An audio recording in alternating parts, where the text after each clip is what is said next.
Buenas tardes a todas y todos. Muchas gracias por acompañarnos y por formar parte de este sexto y último seminario del curso organizado por la Universidad de Burgos en el marco del proyecto europeo STREAMIT, el cual busca contribuir a la promoción de la igualdad de género en las disciplinas STEM, ya sabéis, ciencia, tecnología, ingeniería y matemáticas. Y como parte de las acciones destinadas a alcanzar este objetivo, durante el curso 2026 hemos estado disfrutando de una serie de seminarios a través de los cuales, bueno, queríamos generar espacios de encuentro, de reflexión y aprendizaje compartido que nos permitiesen de alguna forma poder dialogar sobre los retos, las barreras y las oportunidades vinculadas a la igualdad de género en tres ámbitos importantes: la educación, la investigación y la innovación. Asimismo, con estos encuentros hemos tratado de fomentar pues, un intercambio de experiencias con buenas prácticas, ejemplos de proyectos que se están desarrollando y que contribuyen de alguna forma a crear, a construir y a mantener entornos académicos y profesionales que sean inclusivos, que sean diversos y que sean equitativos. Y para poner el broche final a esta serie de seminarios, hoy tenemos la suerte de contar con otra compañera de la Universidad de Burgos que nos hablará sobre un concepto ampliamente presente en el debate social y académico de los últimos años, como es la interseccionalidad. Y aunque se trata de un término cada vez más familiar para todos y todas, bueno, su complejidad y su creciente influencia e impacto en nuestra vida cotidiana pues hace necesario un análisis que sea un poquito más profundo y que nos permita comprender cuáles son sus implicaciones. Bueno, yo creo, por el recorrido que hemos tenido a lo largo de estos seminarios, que esta temática va a poner un punto y final a este curso, a estos seminarios por todo lo alto, porque es un tema de actualidad, de relevancia y sobre el que, gracias a nuestra ponente, pues vamos a tener la oportunidad de aprender y de reflexionar un poquito de forma más precisa y más profunda, ¿no? Así que, bueno, doy la bienvenida a María Amor Barros del Río.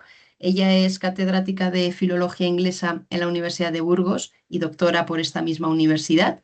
Además, es licenciada en Filología Inglesa por la Universidad de Valladolid y licenciada en Antropología Social y Cultural por la UNED. Además, es experta en políticas europeas de género por la Universidad Complutense de Madrid y agente de igualdad de oportunidades entre mujeres y hombres por la Universidad de Valladolid. Su investigación aborda la literatura en lengua inglesa, especialmente la irlandesa, desde una perspectiva de género. También hace estudios sobre la formación del profesorado de lengua inglesa y es autora de varios libros, capítulos de libros y artículos de revista a nivel nacional e internacional. Asimismo, dirige el grupo de investigación reconocido llamado Identidades y cambios en las culturas y literaturas anglófonas de la Universidad de Burgos. Nada, lo que hemos estado comentando. Muchísimas gracias de nuevo, Amor, por sacar un ratito, no solo para estar aquí, sino también para preparar esta presentación, sabiendo que en las facultades estas semanas son muy ajetreadas, aunque pensábamos que ya llegaba la calma. Así que nada, muchísimas gracias. Te doy la palabra y cuando quieras. Bueno, pues muchísimas gracias, Eva y Jordi, por haberme invitado a participar en estas jornadas, estos encuentros formativos del proyecto STREAMIT.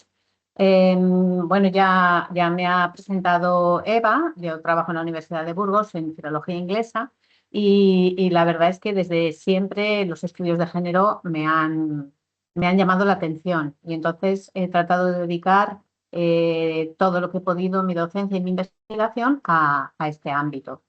Eh, Somos, por lo que veo, un colectivo no muy numeroso y vamos a tratar el tema de la interseccionalidad. Espero que desde una aproximación pues muy humana, muy aterrizada.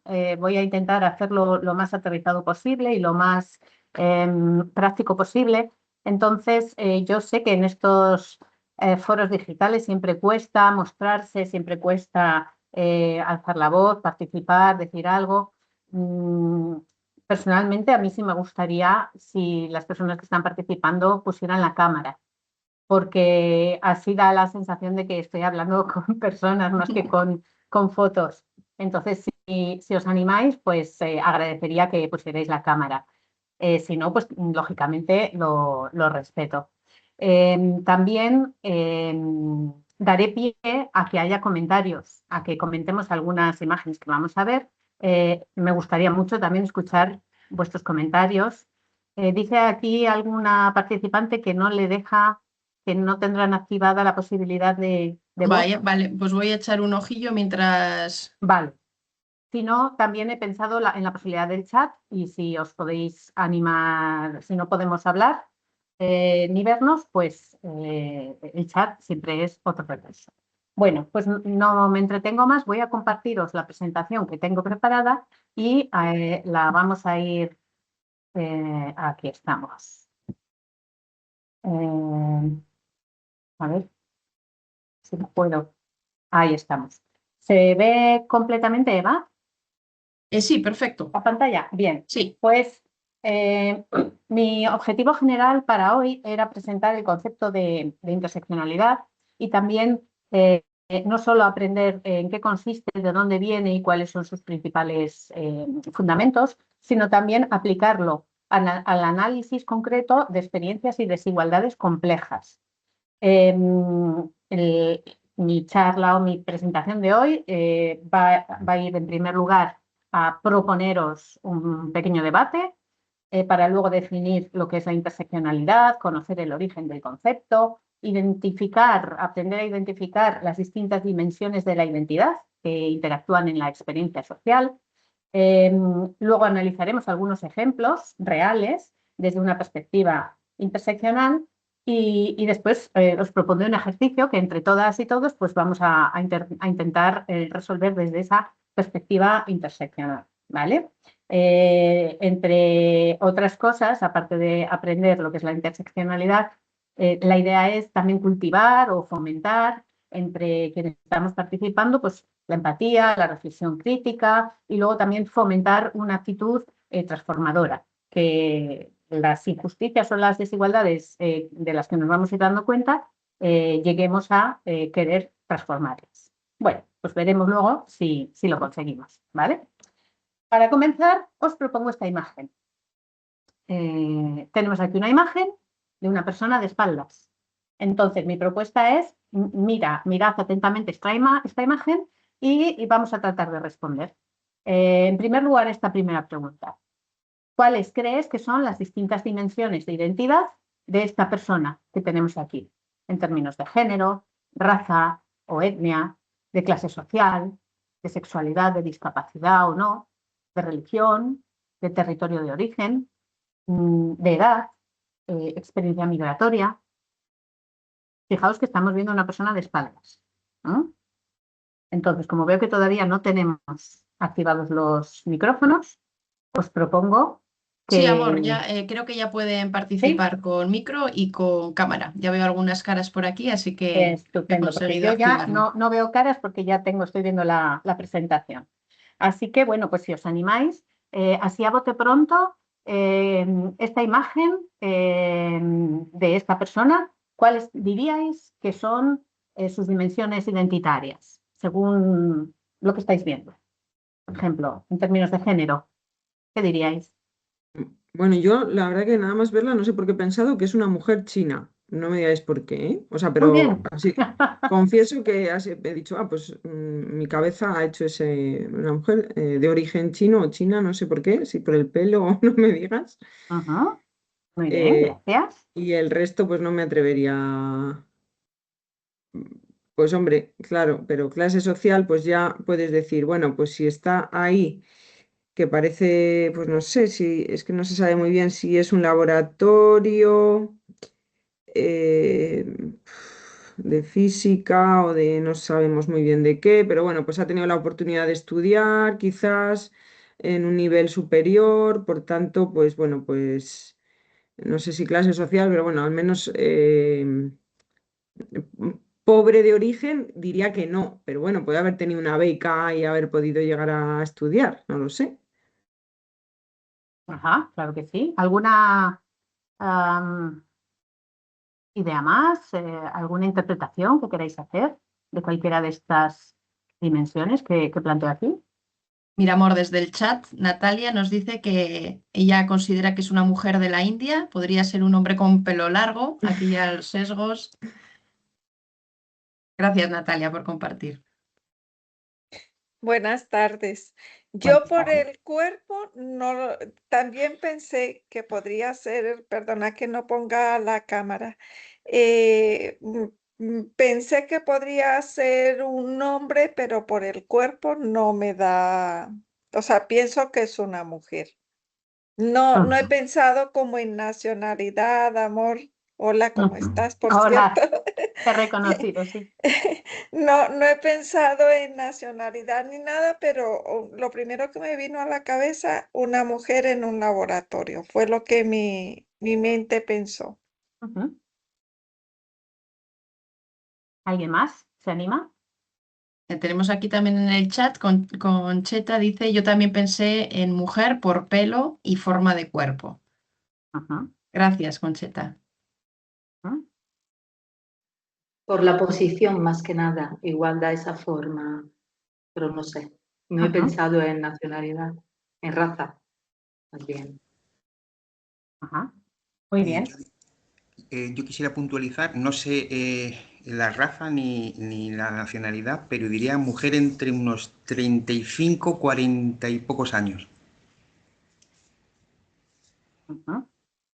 Vale, ¿qué te lleva, te puedo preguntar, qué te lleva a pensar en esa edad?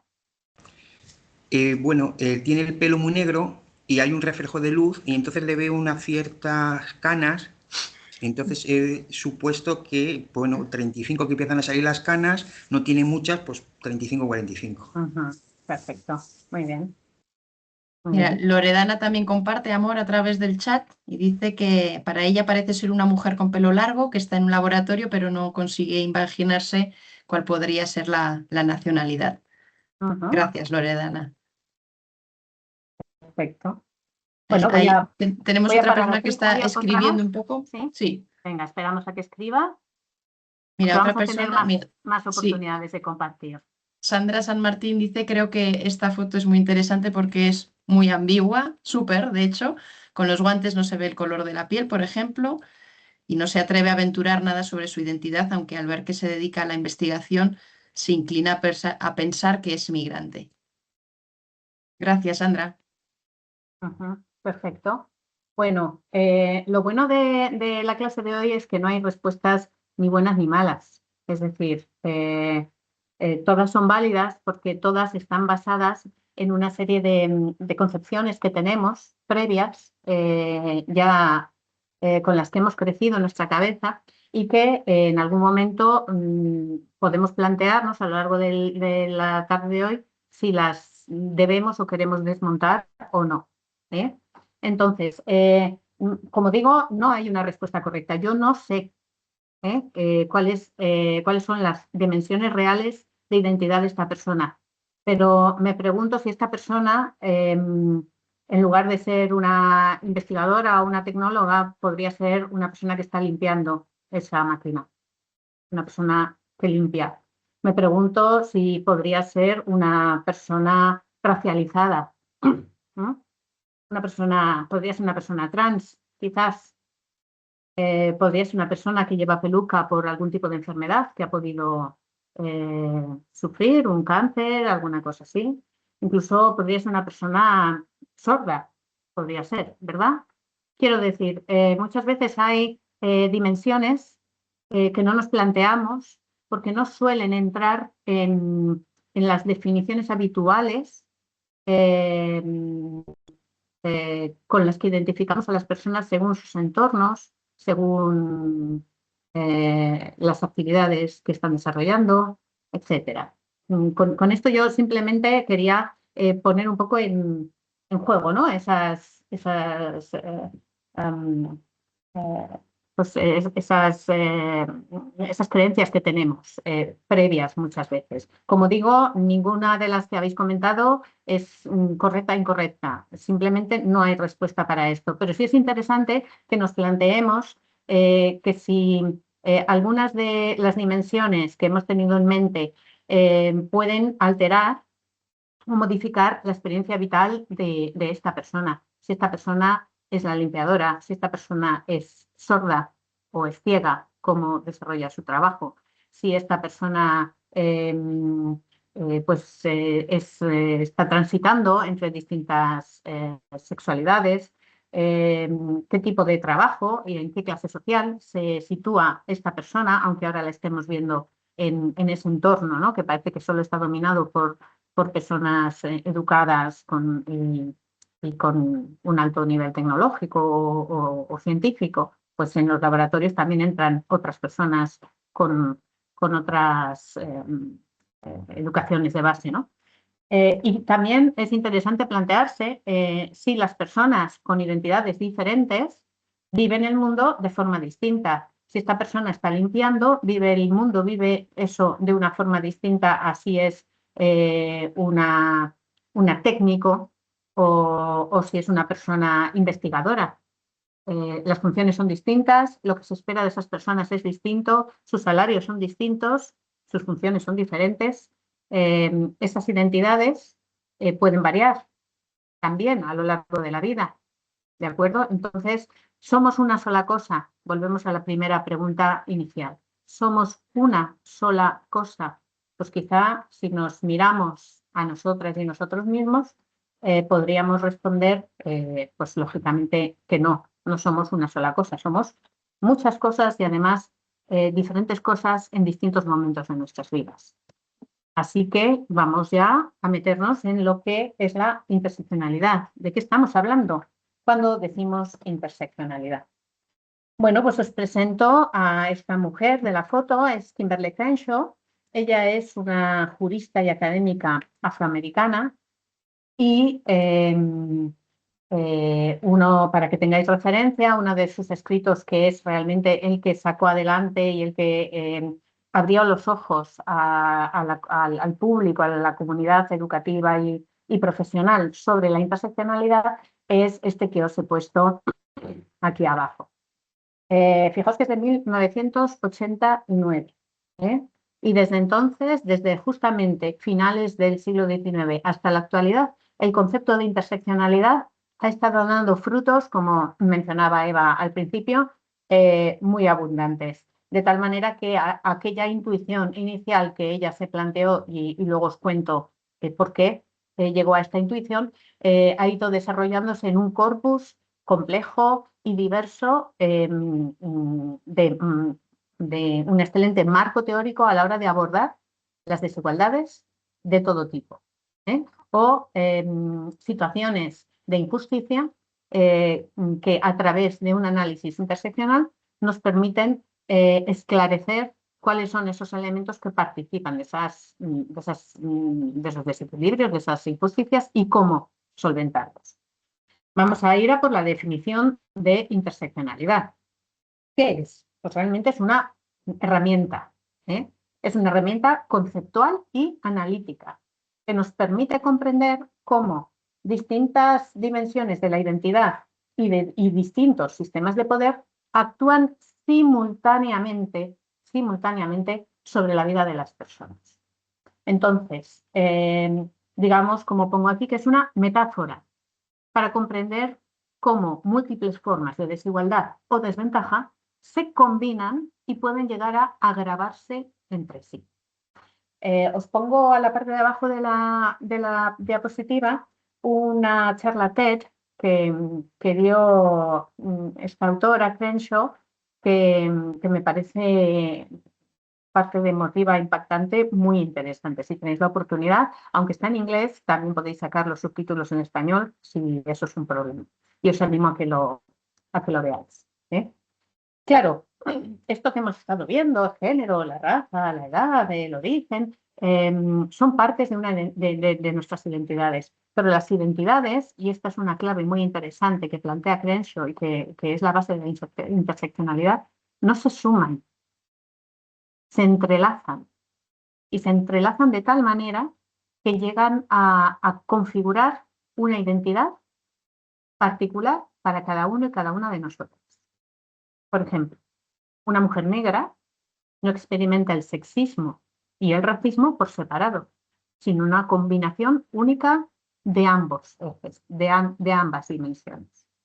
Muy probablemente una mujer negra y yo, mujer blanca, occidental, experimentemos de forma muy distinta el sexismo y el racismo, quizá yo no. Pero el sexismo, su sexismo es probablemente distinto del mío. Estas son cuestiones que nos podemos ir preguntando porque se trata de pensar y de irnos haciendo una serie de preguntas a nosotros mismos. Se me ha atascado y no ahora. Bien, pues fijaos, a medida que se ha ido desarrollando el concepto de interseccionalidad, se han ido completando todas esas dimensiones de la interseccionalidad que nos afectan a todas y cada una de nosotras. Y la académica Patricia Hill Collins nos propone 14 ejes que llegan a completar de una manera más o menos integral aquello que nos conforma individualmente. Fijaos que de la mitad para arriba estamos hablando de algunos aspectos que nos otorgan privilegios. Y de la mitad para abajo estamos hablando de aspectos que tenemos todos y todas que nos ponen en situación de opresión o de resistencia. Y ahora es interesante, pues a medida que yo vaya pasando por cada uno de ellos, que veamos y hacemos tic en cada uno de ellos. Porque algunas de nosotras y algunos tendremos más privilegios que otros de los que estamos aquí conectados hoy. Por ejemplo, si soy hombre y me identifico como masculino, o si soy mujer y me identifico como femenina, tengo muchos más privilegios porque no soy una desviada de género, según la sociedad. Pero si soy hombre y no soy mujer, todavía más, es lo que se llama androcentrismo. Si además soy blanca, mi raza es blanca, ya tengo algún privilegio más sobre personas de color o racializadas. Y si mi origen es europeo u occidental, digámoslo así, occidental, todavía soy más bienvenida en cualquier sitio que personas que no tienen ese origen. Si además soy heterosexual, que es la norma habitual en todas las sociedades, tendré más privilegios en el sentido de que no voy a ser perseguida, no voy a ser denostada, no tengo que ocultar nada frente a otras personas que pertenecen al colectivo LGTBI. Si no tengo una discapacidad, al menos evidente, estaré por encima y tendré más oportunidades que aquellas personas que sí la tienen. Si además he tenido la posibilidad de educarme, de estar altamente alfabetizada, por supuesto, la sociedad me va a recompensar con ciertos privilegios frente a aquellas personas que son analfabetas o que no tienen credenciales, que no pueden justificar, como nuestras sociedades exigen, una formación. Ahora ya por fin se reconoce el edadismo, ¿no? Si soy joven, por mucho que digan que la arruga es bella, si soy joven, es posible que tenga más éxito y sea más bienvenida en muchos círculos que si no lo soy. Y si además soy atractiva, vamos, ¿qué decir? Casi que caigo bien a la primera, ¿verdad? Frente a aquellos modelos que se consideran no atractivos en nuestras sociedades. Lo mismo podemos decir de la clase, ese clasismo que, aunque no queramos reconocerlo, sigue existiendo en las sociedades, ¿verdad? Pues si soy de clase media o media alta o alta, pues estaré en una posición mucho más privilegiada que personas de clase obrera, personas empobrecidas. Si encima sé hablar inglés, no te quiero ni contar. Esto yo creo que muchos y muchas lo hemos experimentado en algún momento de nuestra vida, porque para quienes no son anglófonos o tienen el inglés como segundo o tercer idioma, pues hay mucha exclusión de muchos círculos. Si además el color de mi piel me identifica con ese prototipo eurocéntrico de piel clara, es muy posible que se me asocie con algún tipo de valor frente a aquellas personas que tienen la piel más oscura. Si participo de una religión mayoritaria, es muy posible que no tenga que ocultar mis expresiones religiosas frente a otras de religiones minoritarias.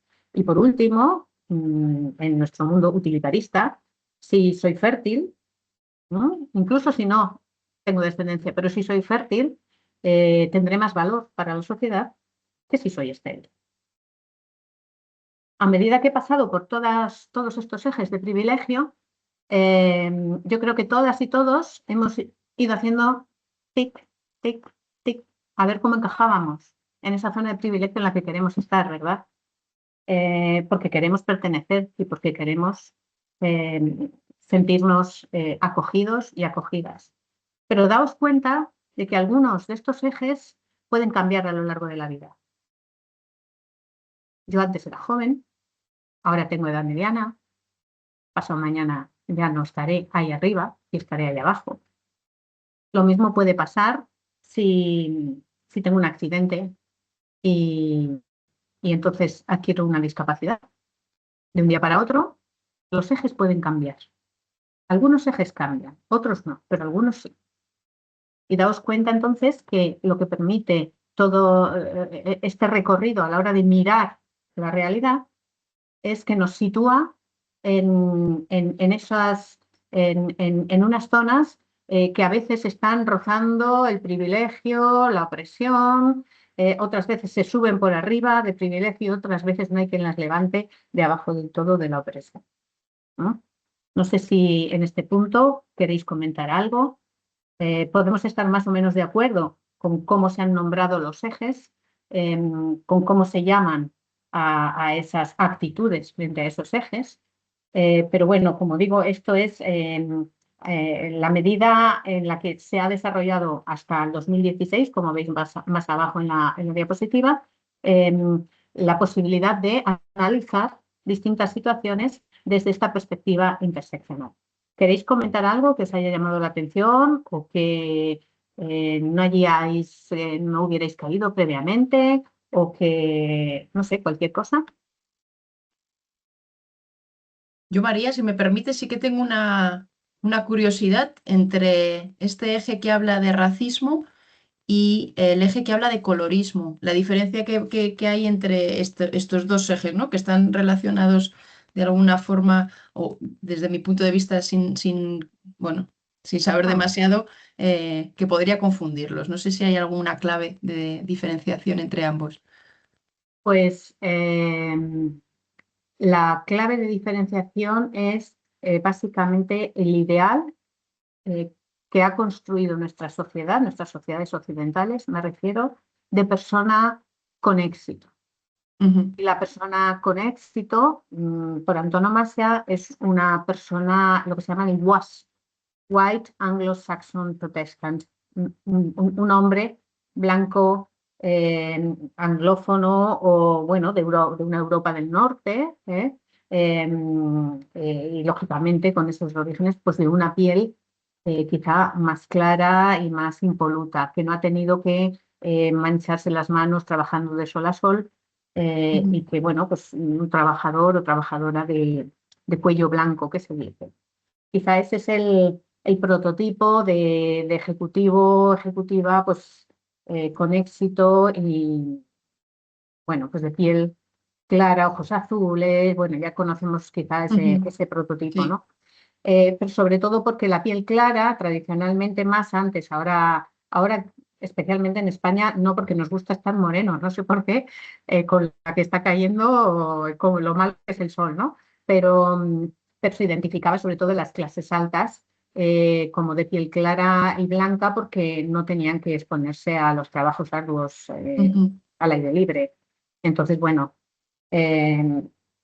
cierto que hoy en día las razas, con la globalización y la movilidad humana que tenemos, no siempre son muy visibles, es decir, hay de todos los colores, ¿no? En la mezcla de razas. Pero esa piel clara, esa piel no trabajada, de alguna manera, es a eso a lo que se refiere. Vale, gracias, María. Una pregunta. Tú has hablado hace un momento de, entonces, digamos, en la sociedad occidental. Ese tipo digamos, esa interseccionalidad varía en función, si por ejemplo estamos en una sociedad asiática, por decir algo, o India, ¿eso variaría? Sí, sí, sí. Claro que O sea, variaría estaríamos en otro lado distinto. No sería ni totalmente. europeo, ni blanco y tal. Es decir, eso Exactamente. es, Variaría porque, bueno, ya sabéis que hay culturas, por ejemplo, que ensalzan a las personas mayores, ¿no? Se les tiene respeto y se les honra frente al mantenerse siempre joven y tal. ¿Qué ocurre? Que la interseccionalidad, como habéis visto, nace en Estados Unidos. Ahora os voy a comentar un poco exactamente cómo nace, ¿no? Nace en Estados Unidos con una cultura no puedo decir eurocéntrica, pero realmente la cultura norteamericana, la cultura europea viven de la misma fuente.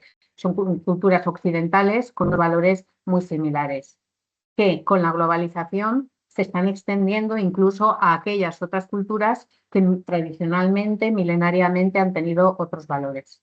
Entonces, imaginaos que pensad que, yo qué sé, cualquier serie famosa se ve en todas las televisiones del mundo mundial y son series que proyectan unos prototipos. Cualquier cantante famoso o famosa está proyectando un prototipo. Pensemos en Taylor Swift. Se me ocurre estrella mundial que escuchan desde Zambia hasta Pekín.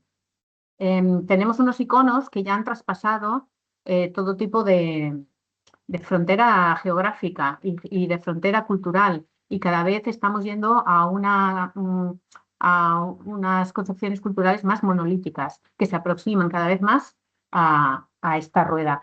Pero no porque esta rueda sea la verdadera, sino porque los ejes de poder están en el mundo occidental y son los que transmiten cómo se entienden las culturas.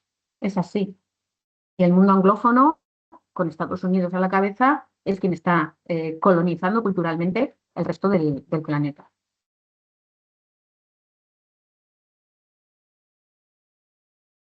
Bien, pues pasamos. Aquí os presento a esta persona. ¿Qué me podéis decir de esta persona? Si le queremos aplicar en nuestro análisis de quién es, qué ejes conforman la identidad de esta persona, ¿qué podemos decir?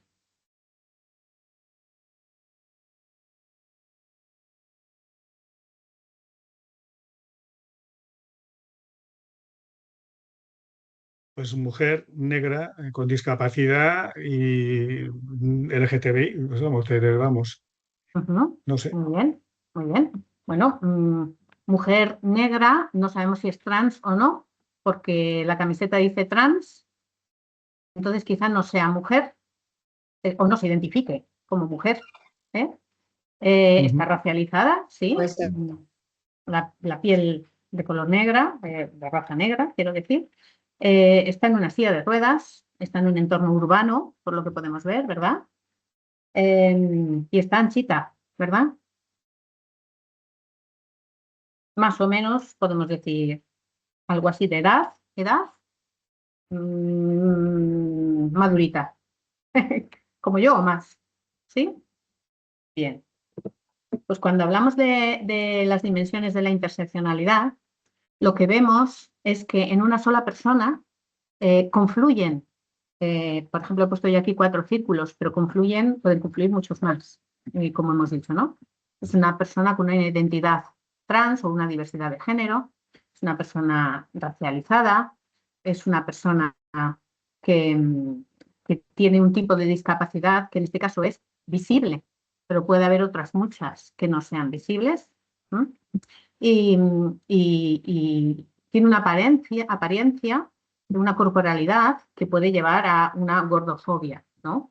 Todo esto influye en la experiencia vital que tiene esta persona en su cotidianidad, en ese entorno urbano en el que se mueve, y también no solo cómo ella es capaz de manejarse con todas estas ejes identitarios en su vida cotidiana, sino cómo la sociedad y los demás la perciben y como tal la tratan o se relacionan con él.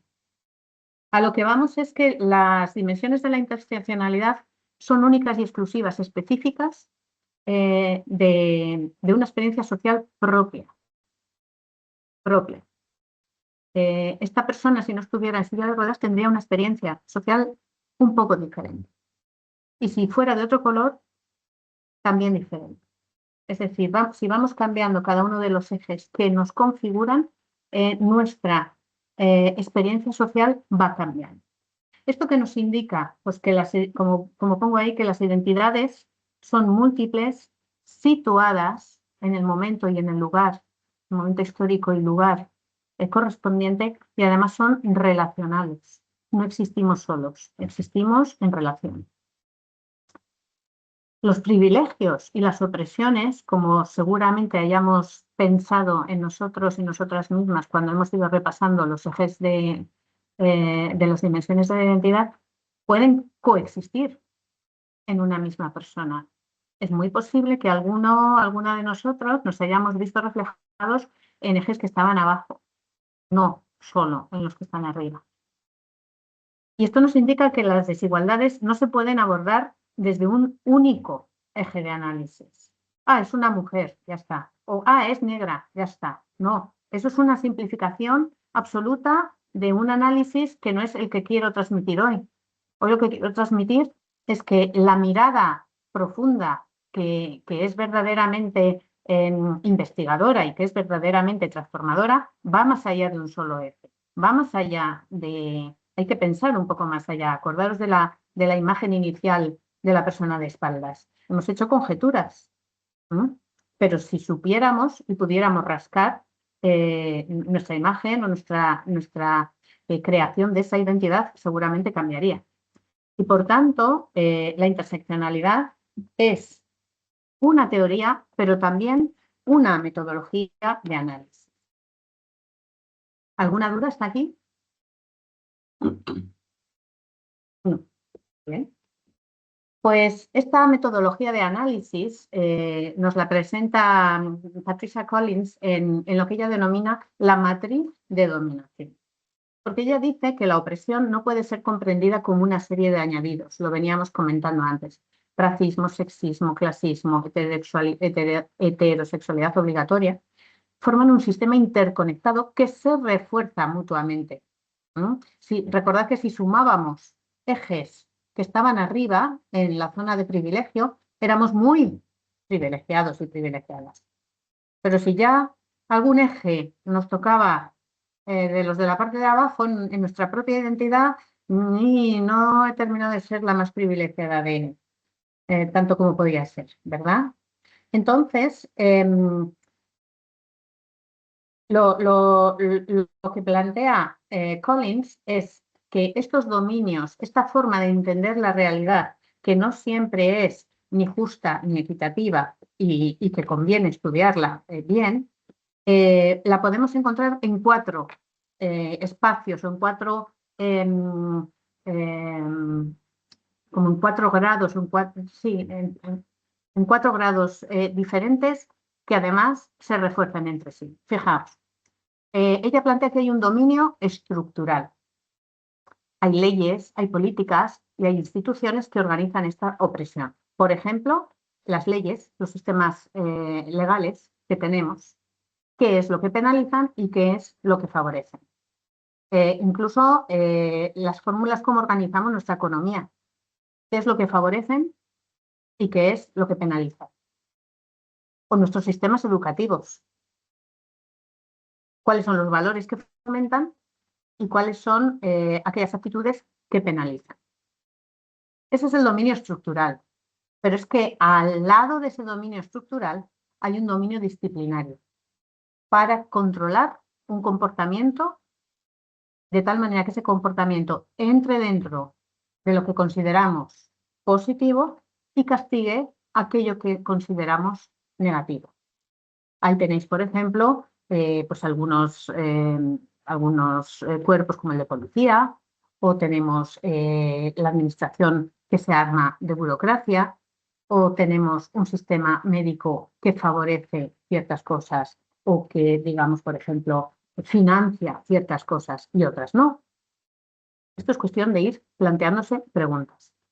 Además, es un dominio hegemónico, porque desde distintos focos, desde distintos puntos ponemos el foco siempre en el mismo sitio. ¿Y cuáles son esos focos? Pues los productos culturales que consumimos, los medios de comunicación que nos lanzan ciertos mensajes, una serie de ideologías que justifican a lo mejor estereotipos, representaciones típicas, a las que todos y todas estamos llamados a identificarnos. Y por último, todo esto que parece tan etéreo se aterriza en el dominio interpersonal, en esas prácticas cotidianas que todos y todas tenemos cada día entre nosotros mismos y que reflejan y reproducen una opresión, algún tipo de opresión. Y es lo que se llama microagresiones. Cuando ya no son micro, ya empiezan a funcionar el resto de dominios, el disciplinario, el estructural, pero cuando son micro, muchas veces nos pasa desapercibido porque son cotidianos y vienen justificados por la costumbre, por el folclore, por la tradición, por el miedo o por el no quererse significar. Seguramente todos y todas tengamos ejemplos de lo cotidiano, pero también de todas esas normas, leyes, usos que nos damos diario. Así que para analizar interseccionalmente cualquier caso, cualquier evidencia, lo que tenemos que hacer es mirar a nivel individual, nivel micro, qué experiencias vividas, qué identidades personales, qué relaciones de tú a tú, cómo vivimos cada uno de nosotras esta combinación de identidades. Y podemos pensar en la persona que se sienta al lado nuestro en clase, podemos pensar en un familiar o amigo, podemos pensar en la persona que nos atiende en la tienda donde vamos a comprar. Hay ejes que están funcionando ahí que nos hacen mirar a las personas de otra manera, de una manera diferente. Las encasillamos, las colocamos, nos dirigimos a esas personas en función de esos ejes. Son preguntas retóricas que dejo ahí para que pensemos. Pero esto también existe a nivel institucional. En cualquier tipo de organización, en colegios, en hospitales, en empresas, cómo dentro de esos colectivos se producen y reproducen las desigualdades. ¿Por qué unas personas cobran más que otras? ¿Qué tipo de funciones hacen algunas personas en base a esos ejes? Aquí cabe plantearse tanto, ¿verdad? Y luego hay ese nivel estructural, que muchas veces es difícil de detectar, ¿verdad? Son los sistemas políticos, los económicos, los culturales, que están moldeando las oportunidades de los diferentes grupos. Fijaos, en estos últimos meses, aparte de todos los escándalos políticos, desde luego, uno de los temas ha sido la ley de inmigración. Pues esto, vamos, estamos hablando de todo esto, de cómo esos ejes están determinando quién y de qué manera es aceptado o aceptada en una sociedad como la nuestra. No voy a entrar si estamos de acuerdo o no de acuerdo con esa ley. No, lo que quiero es que detectéis que los sistemas políticos o los sistemas económicos, quién decide quién puede tener una cuenta en banco, por ejemplo, los sistemas culturales, qué es lo que se representa y se considera cultura y qué no se considera cultura, de dónde partimos a la hora de validar o no cada una de las decisiones que tomamos tanto a nivel individual como institucional como estructural.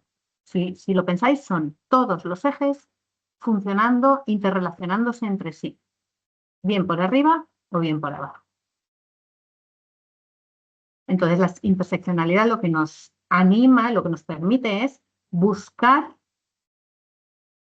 esas desigualdades y nos ayuda a encontrar la manera de detectarlas. ¿Sí? ¿Hasta ahora bien? Pues vamos a ver algún ejemplo, ¿vale? Mira, el ejemplo, este es el caso 1, las mujeres racializadas y el mercado laboral. Este es un caso real, el caso de General Motors en Estados Unidos. Y este es un caso que ocurrió en 1976. Un grupo de mujeres negras demandó a General Motors por discriminación. Y el tribunal, ya en el juicio, rechazó la demanda argumentando lo siguiente: que la empresa contrataba a mujeres, pero resultaba que eran blancas, y que la empresa ya contrataba a personas negras. Y resulta que esas personas negras que contrataba la General Motors eran solo hombres. Entonces, el caso que estas mujeres trabajadoras negras llevaron a juicio se desestimó completamente.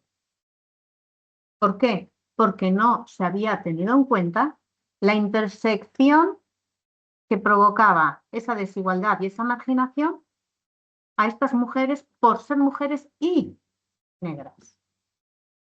Esa intersección era invisible para el sistema jurídico, para el sistema legal. Porque en este caso, ¿cómo nos dice el análisis interseccional? Pues que el racismo y el sexismo se entrecruzaban y actuaban simultáneamente.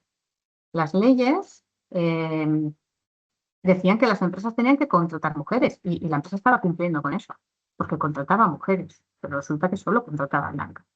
Y la empresa también estaba contratando personas negras. No ejercía ningún tipo de racismo, según la ley. La empresa estaba cumpliendo con la ley. Aquí la deficiencia estaba en la ley, en que la ley no estaba viendo que la intersección de dos o más ejes también provoca desigualdad. La ley no podía capturar esa experiencia real de marginación que estaban teniendo estas mujeres.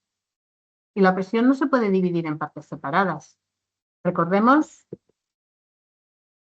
a esta señora. Esta persona tiene muchos ejes. Todos tenemos todos los ejes. Cuando nos aproximamos a cualquier caso, tenemos que tener en cuenta ese abanico del que estábamos hablando inicialmente.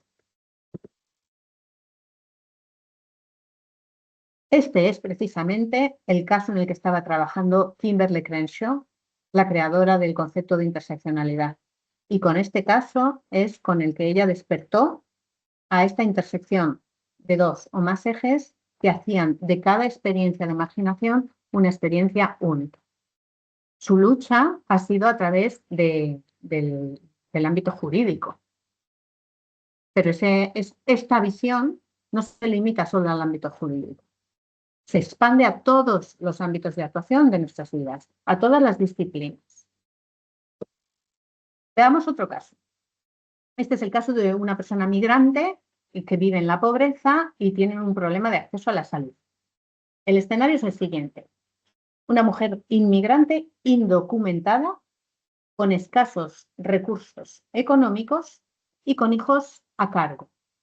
Esto existe en el mundo, en nuestras sociedades.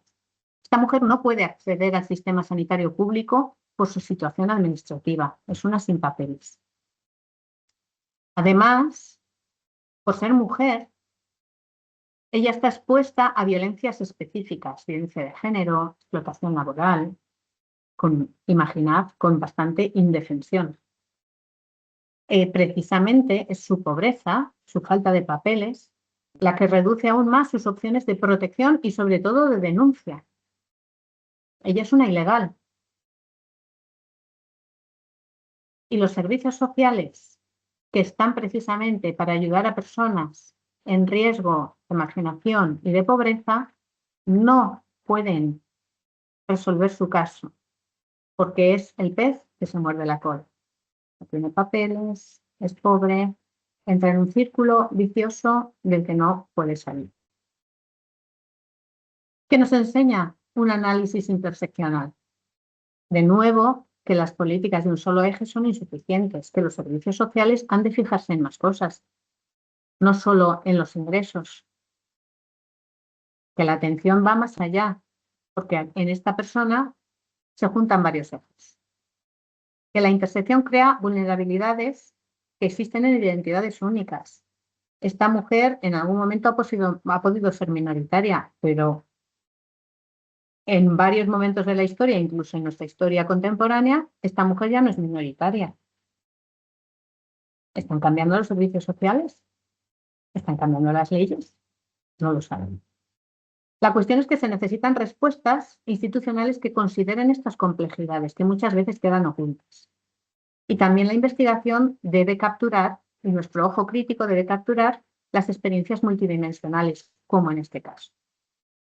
No sé si vamos viendo que la complejidad de dónde nos sitúa la identidad a cada uno de nosotros y nosotras está marcada por muchos ejes que a veces no se tienen en cuenta y que hacen pues que estemos debajo de la línea de flotación, ¿no?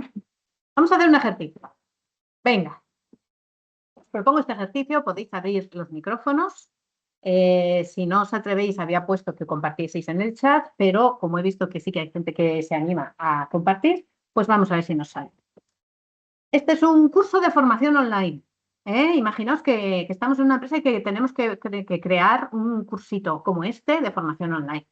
Eva, por ejemplo, tenía que crear esta formación online y nos imaginamos que 3 personas quieren apuntarse a una formación online gratuita que solo permite inscribirse durante 2 horas mediante un formulario digital.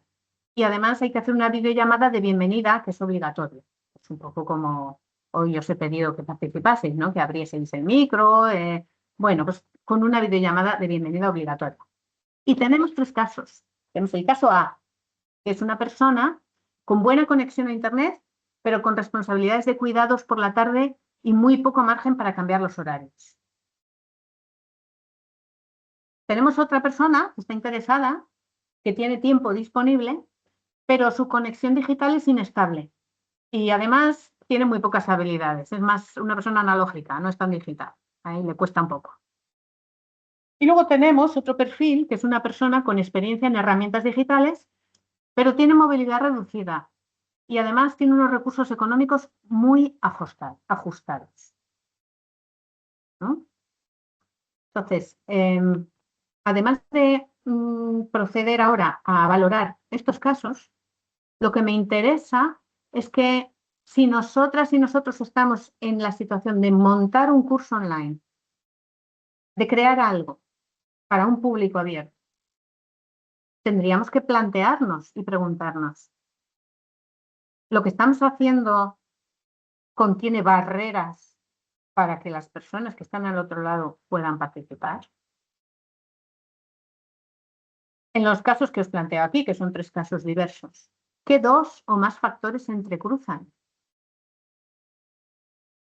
Y otra pregunta es, ¿qué es lo que no veríamos, qué no detectaríamos, de qué no nos daríamos cuenta si solo analizáramos cada caso con un factor por separado?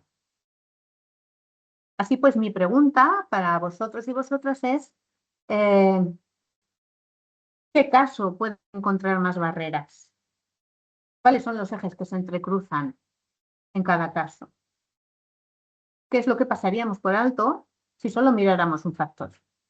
Porque en realidad lo que queremos es que nuestro curso online sea súper exitoso, que todo el mundo acceda, ¿verdad? Cuando nos lanzamos a una empresa de cualquier tipo, eso es lo que queremos, que llegue a cuanta más gente mejor. Pero las realidades nos ponen en nuestro sitio. Pues ahora lo que quiero es que os metáis en el papel y vayamos comentando cuáles son esos ejes que participan e interfieren en que estas personas puedan disfrutar 100%.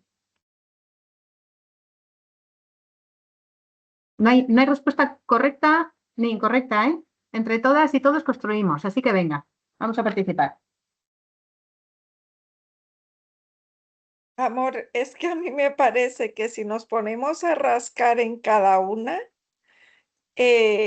todas me parecen difíciles. O sea, todas tienen diferentes, uno puede comenzar a mirar diferentes factores que le pueden intervenir para que puedan participar adecuadamente. No diría, bueno, pues el caso A podría ser, digamos, el que de alguna manera podría ajustarse entre los cuidados y estar como estamos muchas veces, atendiendo responsabilidades, pero vas con el ordenador o con el móvil atendiendo a una persona y rodándote con el ordenador. O sea, digamos que podríamos pensar en eso, pero claro, si nos ponemos a profundizar, pues los tres casos para mí son difíciles. Muchas veces cuando programamos actividades, al final terminamos diciendo, pues que se conecte el que pueda o que llegue el que pueda, porque si nos ponemos a pensar en todas las casualidades, nunca podríamos organizar nada. Ajá. Obviamente, una persona que tiene pocas habilidades digitales, ya independientemente de que tenga conexión o no, pues lo tiene más complicado, creo yo, porque es lo Ujú. que nos pasa con las personas mayores para poder acceder a lo que está pasando hoy, para sacar su dinero del banco, nada más. Y les cuesta porque no tienen esas herramientas. Entonces creo que sería pues una limitación. Ujú. Estupendo. ¿Alguien más quiere comentar? Sí, yo creo que para mí también el caso B sería un poco el que tiene más, desde mi punto de vista, limitaciones. Persona con tiempo disponible, puede ser jubilado, puede ser una persona que esté, bueno, pues en situación, pues con conexión inestable en un medio rural y encima con pocas habilidades digitales. Yo creo que lo tendría en general bastante difícil. Vamos, yo creo que casi imposible conectarse a ese curso en ese tiempo. Y eso, pues sería, pues había cosas de edadismo, cosas de rural en vez de urbano, temas tecnológicos de época, que la fibra o que vamos, que la internet no llega en esa zona. Y, pues, y después vamos, lo que es la educación en el tema digital. Claramente, me parece que el caso de BES es, bueno, puede ser un poco el más complicado. Mm. ¿Alguien más?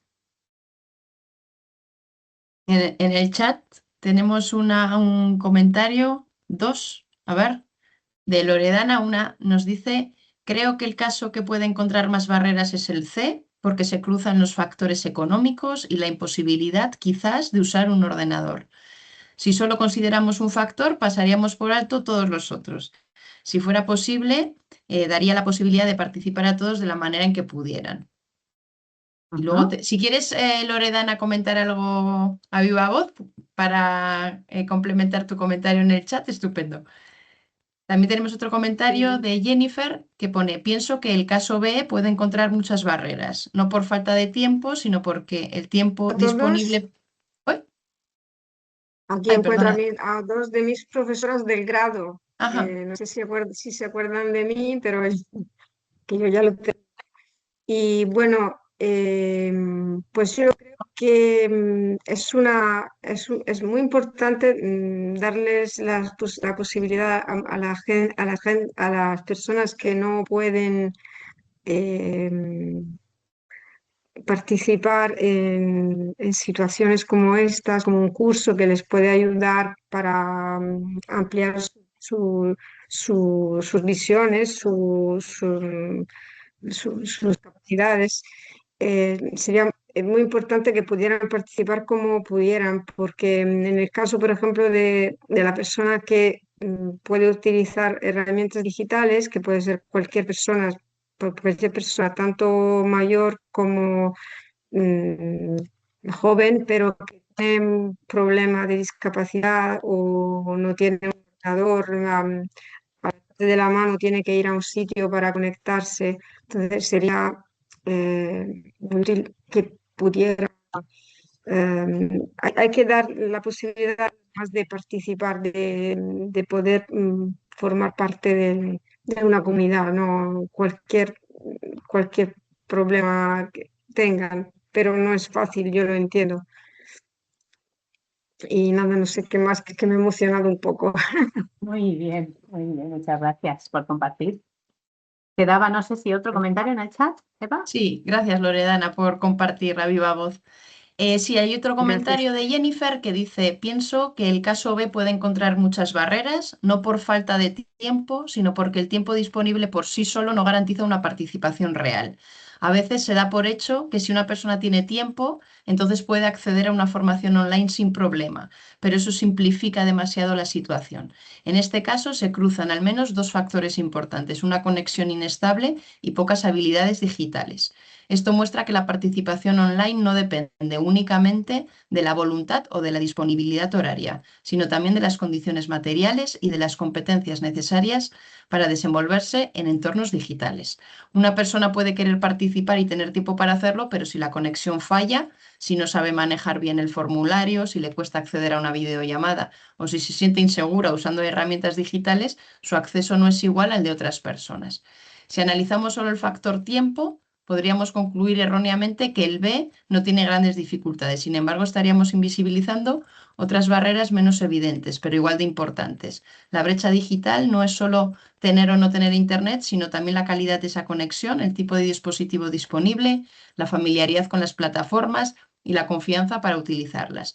Por eso, desde una mirada interseccional, el caso B permite ver las desigualdades, que las desigualdades no actúan de forma aislada. El problema no es únicamente tecnológico ni únicamente formativo, sino la combinación de ambos factores. Esta combinación puede hacer que una actividad pensada como accesible por ser online termine excluyendo precisamente a personas que en teoría sí tenían disponibilidad para participar. En este caso igual se puede conectar con lo que decía Jordi, que si estás en el medio rural, es una persona jubilada, igual tienes ese tiempo y ese entorno para hacerlo, pero ¿no? Como dice Jennifer, si tienes aquí pues otro tipo de dificultades, pues se complica, ¿no? Evidentemente, yo creo que algo de esto vimos cuando se nos cayó encima la pandemia y luego había que dar clase. Tanto los docentes como los discentes tuvimos que apañarnos y ahí entraban en juego muchos de estos ejes que estáis mencionando. Es decir, que es que son situaciones del día a día que hay que abordar y ante muchas de las dificultades que tenían las personas, algunas de las políticas que se implementaron, por ejemplo, fueron el caso en la Universidad de Burgos, que es la que yo conozco, de préstamo de portátiles, porque había gente que no tenía esa opción. O sea que a lo que yo quería llegar, agradeciendo todo lo que habéis comentado, vuestras aportaciones, que, insisto, no hay ninguna errónea. Lo interesante, lo importante, aquí veis un poco pues, el análisis que he hecho de cada uno de los casos, pero quiero ir a donde pone importante. Lo importante es que nunca basta con analizar un solo eje. El tiempo, la conexión, la capacidad económica que se tenga, la imposición de realizar unos cuidados o una posible discapacidad, porque las desigualdades, como hemos visto, se combinan. Y entonces el diseño de la actividad puede favorecer a algunas personas, pero excluir a otras. El mensaje con el que quiero que nos vayamos de aquí es esa confluencia, ¿no? Que las identidades son múltiples y se entrelazan y que no se pueden entender de forma aislada. No podemos sintetizar una realidad en un solo eje, en dos. Eso es simplificar demasiado todo, ¿no? Que las opresiones se potencian mutuamente y que crean experiencias únicas que las políticas de eje único no capturan. Si nos quedamos solo en la superficie, vemos solo lo más evidente, pero hay que ir más allá. La investigación, el ser consciente de la complejidad de la realidad nos abre los ojos, ¿no? La interseccionalidad no es solo una teoría académica, sino que es una herramienta. Lo que hoy os he presentado es una herramienta que espero que os animéis a utilizar y a practicar, pero en todo lo que hagáis, en vuestros trabajos, en vuestros estudios, en todo lo que hagáis. Y que comprender los privilegios y las vulnerabilidades de otros es el primer paso para transformar. Mientras no veamos esta múltiple realidad que todos y todas tenemos, no seremos capaces de cambiar nada, ¿no? Entonces os dejo esta pregunta para reflexionar, para que os la llevéis a casa. ¿Qué cambio concreto puedes introducir en tu vida, trabajo o entorno para visibilizar las experiencias interseccionales? Esa es la tarea que os mando y que, bueno, que quede ahí pues para seguir dándole vueltas a esta cuestión. Vais a tener esto subido y creo que tendréis acceso a ello, entonces os he puesto aquí algunas de las referencias que he utilizado. Y nada, simplemente quiero agradeceros la atención, la participación, ha sido un placer escucharos, muchas gracias, porque aquí aprendemos todos y todas y juntos construimos, ¿verdad?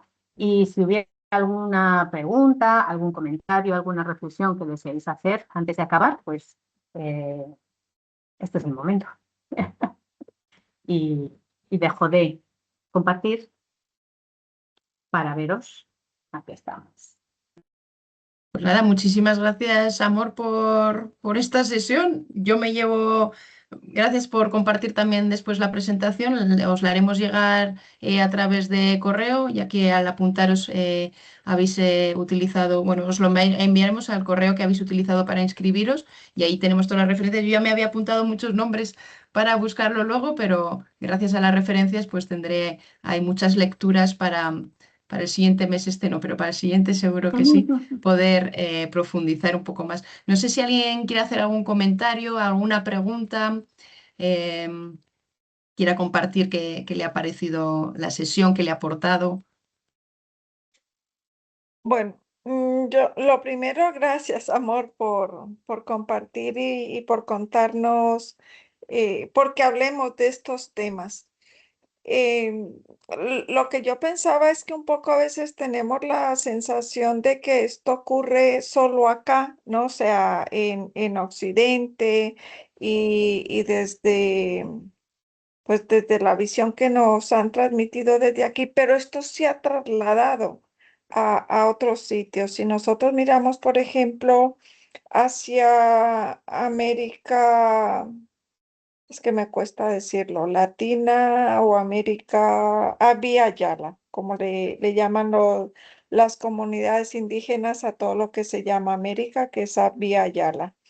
Entonces, allí lo que nos estamos encontrando con todos los trabajos que hacemos y con el tema de la interculturalidad es que mucha población indígena se siente avergonzada de ser indígena, mientras que en otras comunidades se está potenciando muchísimo y la gente ahora quiere reconocerse como indígena, hay una parte de la población que siente vergüenza de identificarse como indígena.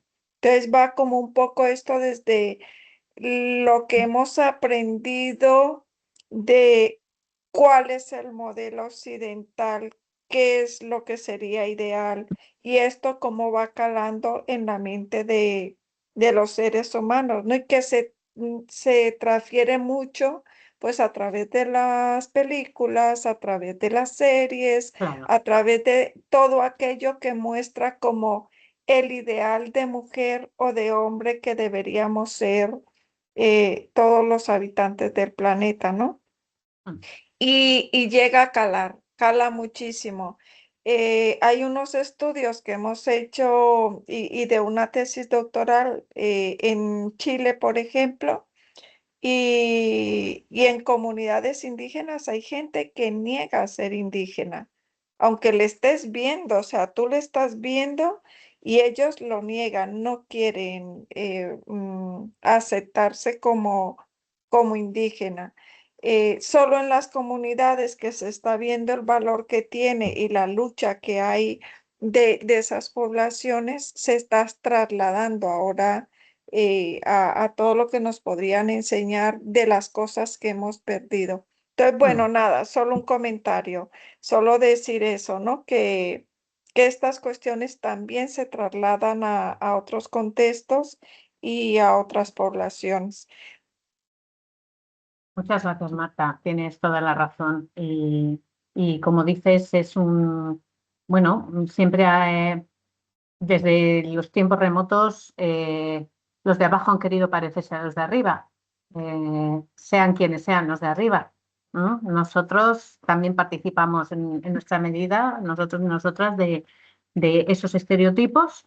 Intentamos plegarnos esos estereotipos para encajar para ser aceptados. Esto es psicología pura del individuo y el grupo. Eso no quiere decir que haya que legitimarlo. Y por otro lado, que habrá que cuestionarlo, ¿verdad? Habrá que plantearse si dónde están esos ejes, cómo les detectamos y cómo cambiamos pues todos esos niveles de lo micro, lo meso, lo macro, para que haya verdaderamente pues, más inclusión, más, bueno, pues que seamos un poquito más libres y no tan constreñidos por esos estereotipos. Habría mucho que decir.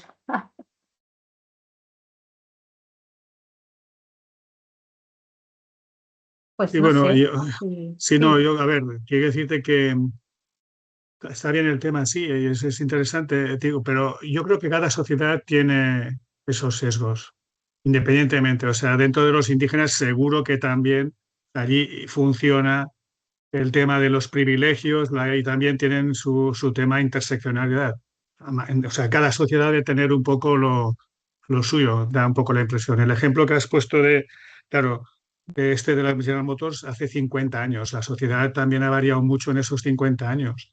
Entonces se está progresando mucho. Quiero decirte, yo me preguntaba en esa época en España cómo estaríamos. Seguramente con otros niveles, pero también habría ese tipo de problemas y tal así. O sea, quiero decir Pero que... fíjate, Jordi, no hace falta irse al pasado. Ha sido en el siglo XXI cuando por fin en el mundo de la medicina se han hecho estudios teniendo en cuenta variables como la de sexo, como la de la edad, para llegar a conclusiones que antes eran Claro, unitarias claro. para todo el mundo. Ujú. Sí, sí. Hace una década se ha visto que los ataques al corazón Sí, sí, no son se distintos hombre y evidencian mujer. Claro. exactamente, Sí, pero sí, sí, fíjate, sí, sí, sí, estamos en el sí. siglo XXI y estamos Ujú, hablando de una variable. Vamos a tenemos que aplicar esto a todos los ámbitos, a todos, ujú. No, porque no, nos está la claro, está jugamos, porque claro. estamos en pañales todavía. Ujú. Ari, ¿querías decir algo? Bueno, que muchas gracias por la iniciativa, amor.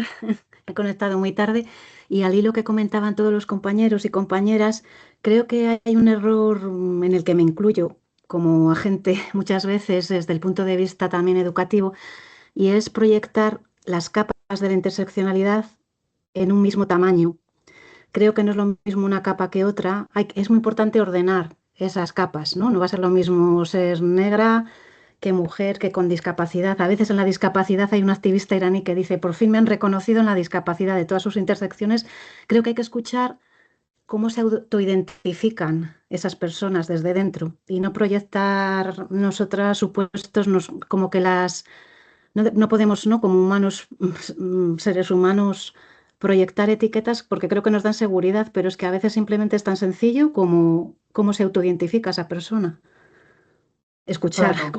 cómo se autoidentifica antes de proyectar nosotros las capas y la magnitud de cada capa en su intersección, que no solo cambian cronológicamente, sino también espacialmente, ¿no?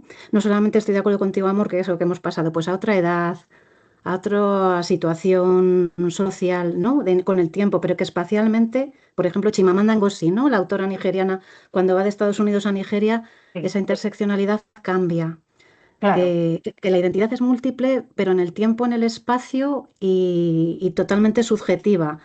Pero para ello hay que contar con la subjetividad de la propia persona, ¿no? Del sujeto que está viviendo esa racialización, la mirada desde fuera, que ya digo, me incluyo muchas veces en esa proyección de miradas, pero creo Sí. que en los tiempos que estamos es muy importante saber cómo se autoidentifica esa persona. En el nivel Sí, académico también. totalmente Mm. de acuerdo. Lo que pasa es que no siempre tenemos esa oportunidad. No Ujú, tenemos siempre la oportunidad de entrar en diálogo con la persona para llegar a entender cómo mm, se identifica. mm, Y ahí, a ver, este tema es tan complejo como tú lo estás planteando, ¿no? Y mucho más. Lo que yo pretendía hoy era suscitar la pregunta mm, de esta ley está sirviendo está teniendo en cuenta esa ujú, diversidad de ejes, estos servicios sociales son capaces de atender las realidades tan diversas que nos está poniendo la realidad por ujú, delante. Ahí es un poco que partamos nosotros siempre de la pregunta. No, Creo no, que si es el primer paso. hacerse la pregunta es ya, vamos, nos podemos dar con un canto en los dientes. Claro, Estoy totalmente de acuerdo, Amor. porque claro, cuestionar. como tú dices, es muy fácil catalogar. Ese es otro nivel de complejidad, llegar a entender realmente cómo esas personas se están posicionando, se están identificando. Sí, totalmente de acuerdo. O que a veces creemos que una de esas capas es la importante, la que tiene peso en su También, vivencia. claro. Igual es lo que te decía, ¿no? De esta, por ejemplo, la discapacidad. Bueno, que cuestionárnoslo con seminarios como estos ya bastante Sí. es, pero también escuchar, no sé, a veces nos da Pues, miedo, ¿no? El silencio, claro. quiero decir, dar el espacio a la autoidentificación, cuando es Pero posible, claro. sí. Pero digo, es verdad que también, seguro que nos has contado, Amor, al final se llega a la conclusión de que, tú lo has dicho varias veces, las personas son únicas. En general, quiero decirte, la interseccionalidad es única, ¿no? Y es verdad que legislar para con ese detalle no debe ser fácil. No debe ser fácil, y un poco lo que decía la compañera antes, ¿no? Que decirte, es verdad que igual hay que hacer una especie de, para ser prácticos, y una especie de escala que no sé cómo se hace, ni siquiera que seguramente no sea justa, pero para intentar agrupar el tema, porque es que si no llegamos a la unidad y legislar para cada uno, digo yo, que igual no es tan fácil, ¿eh? No digo que no sea posible ni que sea deseable, que lo es. Igual que la medicina, tendemos a una medicina personalizada, pero que llevará su tiempo, claro, y que no es a veces, yo entiendo que no puede, que no debe ser muy fácil eso. No sé cómo ves eso, qué solución encontrarías o propondrías para esta situación. Pues mira, yo creo que la clave está en que las políticas o las decisiones que se tomen no sean restrictivas sino inclusivas. Es decir, que permitan tener manga ancha suficiente para atender esos casos, esas realidades, esas individuales que de otra manera quedarían excluidas. Y muchas veces nos vamos al esencialismo, ¿no? De esta ley solo para los inmigrantes, por decir algo. Y a lo mejor es que hay inmigrantes de todo tipo y no inmigrantes que a lo mejor también necesitarían una serie de cuestiones. O esta iniciativa es solo para universitarios, por decir algo. Es decir, cuando limitamos más que abrimos, a mí me cuestiona mucho, por ejemplo, el caso que os he presentado de que los servicios sociales no pueden dar respuesta a una persona que está teniendo necesidad. Y es porque se entrecruza una cuestión legal con una cuestión económica y con una cuestión de tener seres dependientes y con una cuestión de género. Entonces, uno de esos ejes está impidiendo que una persona necesitada pueda acceder a unos recursos. Pues tendría que haber suficiente manga ancha como para que ese caso pueda ser estudiado y que esa dificultad pueda ser solventada, porque los servicios sociales lo que buscan es mejorar la vida de la gente. Y así lo mismo, esa misma perspectiva con cualquier ley, con cualquier iniciativa. Vamos al fondo, y si el fondo es mejorar la vida de la gente, vamos a abrir en vez de cerrar, no limitar. Es verdad, se te pueden colar muchas cosas que no corresponden, sí, pero cuando partimos de cerrar y de limitar estamos, como dice Ariadna, seleccionando un eje que es más importante que los demás. Sí, qué interesante, Amor. La verdad que la reflexión ya queda. Y cada vez que hagamos, a mí el ejemplo que has puesto del curso online, pues por lo que me puede tocar, pues me hace pensar, ¿no? Porque hay muchas veces que pensamos efectivamente, ¿no? Pues mira, vamos a llegar al medio rural y va a poder conectarse desde lejos y demás, y luego pues realmente igual estamos dejando fuera a una gran parte de las personas que les encantaría participar. Yo pensando en mi experiencia en mi pueblo, con las señoras de mi pueblo que les encanta estar metidas en todos los berenjenales, pero que seguramente esta actividad, si la llevásemos allí, pues irían todas encantadas, pero que si la hago de forma virtual, pues ninguna de ellas va a poder acceder por muchas y diferentes razones, ¿no? Teniendo en cuenta pues estas argumentaciones que nos has comentado. Así que, no sé, muchísimas gracias. Hemos pasado el tiempo, pero espero que haya sido en beneficio del diálogo bueno, pues del pozo que nos deje la charla. Si alguien quiere hacer algún comentario final, yo simplemente agradecer Amor y agradecer también a todas las personas que habéis participado, porque pues de esta forma, gracias a las dinámicas que ha propuesto Amor, pues hemos podido charlar un poquito y también conocernos un poquito más, ¿no? Entre todas las personas que estamos aquí y saber que, bueno, pues que hay personas que van remando en la misma dirección que pensamos que es la adecuada y la más Correcto. justa y la más equitativa, ¿no? Así que Ujú. nada, muchísimas gracias a todas y todos y nos vemos en otros seminarios que podamos desarrollar. Estaremos haciendo.